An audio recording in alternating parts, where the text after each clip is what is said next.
Welcome to Guide Guru. We hope this video helps. You start by confirming prerequisites and then create the network foundations. First, make sure your VMs are provisioned with static private IPs and placed in the same virtual network. This ensures predictable backend mapping. Next, pick the SKU. Basic is fine for testing, but choose standard for production because it supports availability zones and metrics. Once done, open the Azure portal or CLI and prepare to create the front-end IP, backend pool, and health probes in sequence so configuration stays consistent. Now you configure the detailed middle pieces that actually steer traffic.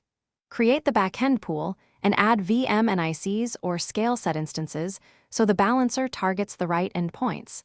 This is the why behind predictable distribution. Then define a health probe.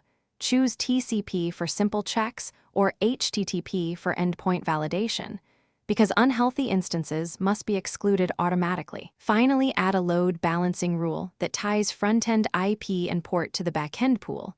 Select protocol and session persist. Finish by validating and monitoring the deployment so you know it will behave under load. Ensure network security groups and VM firewalls allow health probe ports and the service ports. Otherwise, probes fail and backends look unhealthy.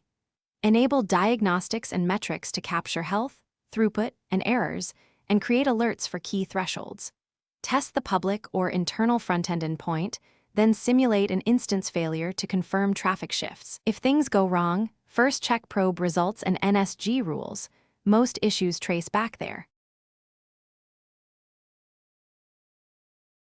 Thanks for watching. Consider subscribing if we helped you today.